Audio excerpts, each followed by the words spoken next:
Hi there. This is Jillian. I'm so glad that you're here. This video is about non-linear career paths. If you find yourself on a non-linear career path already, or you're looking around from the beginning of your career and starting to think, I see a lot of options, but none of them seem especially appealing to me, well, this video is for you. As you embark on your career, building your path step by step, you may be anxious about making the right decisions and wondering if there's a predetermined path that you can take, wondering if there are rules you should be following. And I'm here from the future to give you some reassurance that no matter what you're doing, you're on the right path. And if you find yourself on a path that has a lot of steps, step by step, for example, becoming a doctor has kind of a predetermined path that you follow, then that's great. But for those for whom that doesn't seem like it's their path, for those for whom they already have a history of having done a bunch of different things that don't seem especially related, that don't seem like they're building on one another, this video is for you. I want you to know that as long as you're following your interests, you're learning at every stage, even when it doesn't always feel like it. You're always moving forward step by step. And as long as you're staying engaged in what you're doing, always looking forward, reflecting on where you've been, you are moving forward. It doesn't always seem like it. And sometimes hindsight is 2020, but you are building something beautiful. I like to think of it sometimes as a beautiful mosaic instead of a straight linear path. So you may be wondering, who am I and why should you listen to me? Excellent question, my friend. My name is Jillian, and I have had my fair share of winding twists and turns in my career path. I started out in college getting my degree in first linguistics. Then at the last minute, I switched and I finished in psychology, and that's what I have my BA in. I started in linguistics because everyone seemed to hate it at the school that I went to, and I secretly found it fascinating. So that was my decision-making logic at the time, is I kept studying it until it got so hard that I almost flunked out of college and made an about face and graduated in psychology, which was super interesting. And I knew I didn't want to be a psychologist, but I had a feeling that whatever I learned, I could use in my next phases of my journey. And it did. From there, I took a really sharp left after I graduated college, and I went to cosmetology school. At the finishing of my college career, I really didn't see a next step for me that felt obvious and clear. And so I had gone with a friend to get a haircut at the local cosmetology school, and I thought, this looks really fun. I want to be here. So I kind of shocked my parents and ended up going to cosmetology school after I graduated from four-year college. And it was really fun. It was a great way to learn. It used my brain in a totally different way than my academic career in university had. And for me, that was great. So after I graduated from cosmetology, I worked in the salon for quite a few years, ended up teaching haircutting in the salon. And then I took another sharp right turn and switched careers again and moved into software marketing, which is what I still do now. I don't know, 15 years later. But each of those times that I made that shift, oh, there was one more. Halfway through that software marketing career, or maybe 5 years in, I did get laid off from one startup job that I was in, which happens all the time. Startups grow, startups fail. I ended up using that as an opportunity to become a full-time artist and illustrator. So started my own business. I was doing illustrations and consulting. I started doing block printing and making and selling my own clothes. That was super fun. After a while of that, I wasn't making any money at all. And so I got back into tech marketing, which was a great choice for me. And here I am now. And now I'm a director at a software company. I work on brand and marketing. It's super fun. And about a year ago, I started getting really into personal style, understanding all the frameworks and history and geometry and color laws of creating good personal style. And so now that's also my side hustle. I work with folks on developing and refining their own personal style. So quite a lot going on there. Over the years, my career has really spanned so many of my interests, and all of them feed into each other, which I will get into in the next part of the video. And everything that I do is really surprisingly related to everything that I learned in the previous phases of my career. So now, kind of 20 years on in my career, I'm here to sit down and talk to you about the reasons I think that you should embrace a nonlinear career path, or if you find yourself already on one, the reasons I think you should keep going and the benefits that I've found in having a career path that wasn't predetermined. 5 advantages of nonlinear career paths. Number 1, crossover skills. So sometimes it seems like when you change from one job to a different job, you feel like you're starting over. But I don't really believe in starting over. To me, it feels like a stair step where you move up and over, and everything that you learned in your previous roles, experience, personal projects, anything, you really take with you to the next place that you go.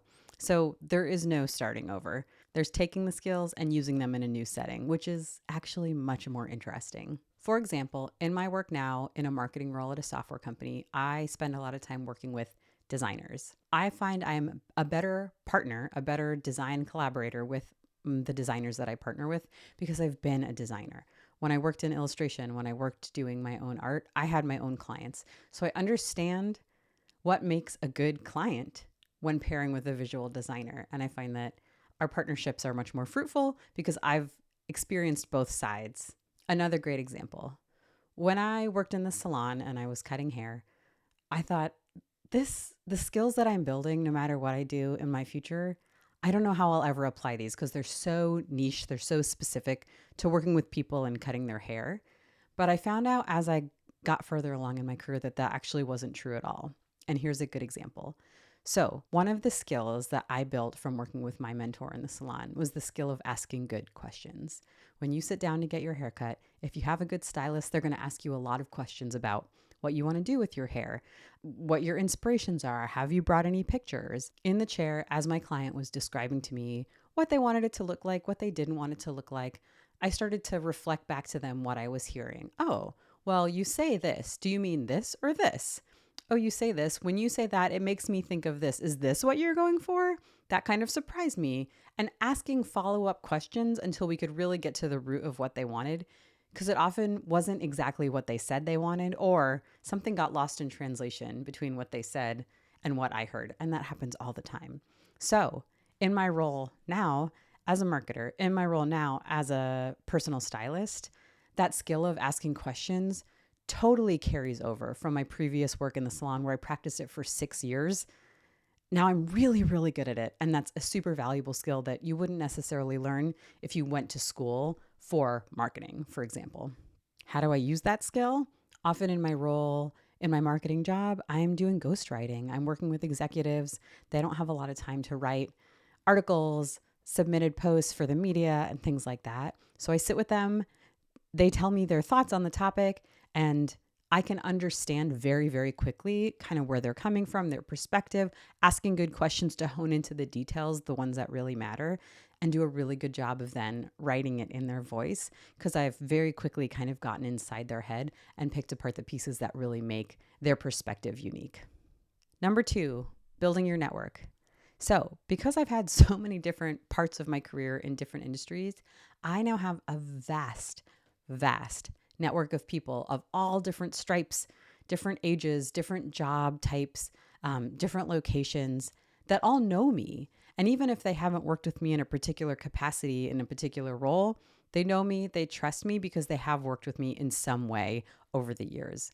And so for every additional project, as you keep in touch with people over the years, you have a really broad audience of folks who care about you, want to know what you're doing, and want to support you in your future endeavors. Also, you never know who you may run into again later in another phase of your career. I can say this a million times. Life is very long. So be kind to the people you meet. Try to be as helpful as you can. Always think about being a contributor because the people you meet, you will meet again over and over. You don't know which of the people that you meet in one phase of life will come back and have something really beneficial to offer you at a later phase.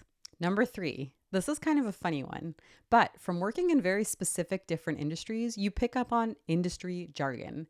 And while the specific jargon may not be useful in your very next job, it does grow your brain and it helps you see the world with such a broader type of vision because You're looking at things that other people can't see. For example, when I was working in the salon, we worked with a lot of hair products, as you can imagine, and getting to know the different product lines, how they work, how they feel, what effect they have on the hair. Your vocabulary of texture words absolutely balloons. It's quite amazing. It's like the old adage about 100 different words for snow. I have 100 different words for how a certain hair product might feel in one's hand. For example, tacky, slippery, pasty, grippy, elastic, powdery, kind of a matte tack, glossy, ooh, good slip, dry and pasty, really thick and grippy, ooh, elastic, good dynamism, super fine, powdery, a really fine sheen, but like not a hard cast. Reason number 4, it just makes life more interesting.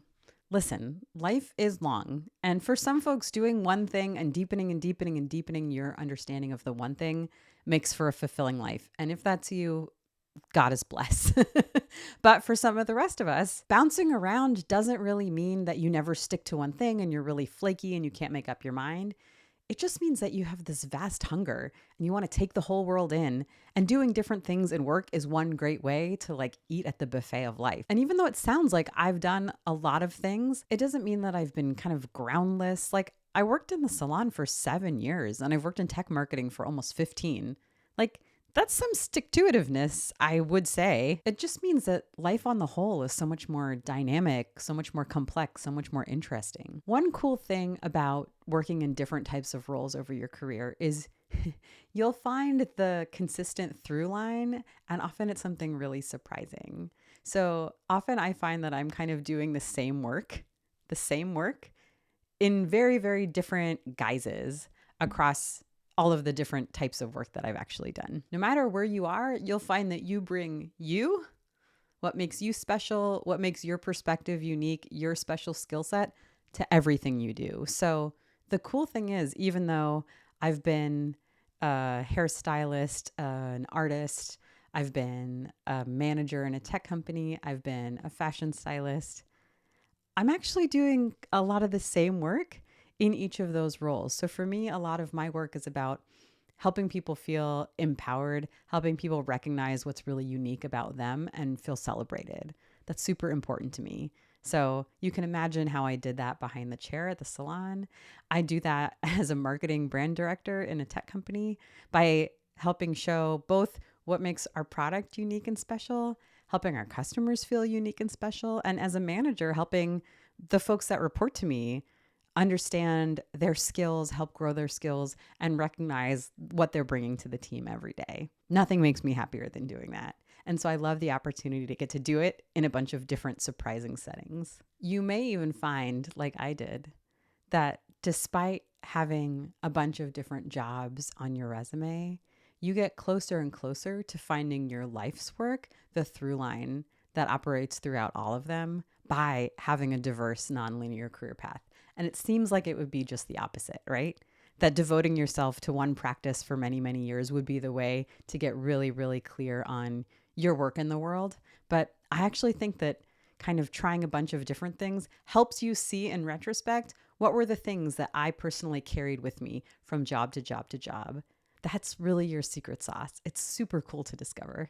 Number 5, by having a nonlinear career path, you really build your confidence, built in practice, that you can handle anything, that your identity isn't hinged just on one career. And for that matter, if you lose your job, you don't lose your identity. And if and when the industry changes, which every industry always does, if and when the world changes, which the world is always doing, you have the flexibility to know you can adapt your skill set. You know yourself. You have confidence that you can move and shift because you have a track record of having successfully done it already. So you're actually in the perfect position for this ever-changing, ever-growing world to be dynamic and apply that resilience that you've built over your career to always be able to spot the next opportunity and figure out how you can be of service in a new way. And that's it. Thank you so much for watching. I really appreciate you being here. And I would love to hear, what have you learned from your nonlinear career path? Or if you have questions about building a nonlinear career path, I would love to hear what they are. Thank you for watching. If you liked this video, I do hope that you'll subscribe and check back for more videos in the future. Thanks so much.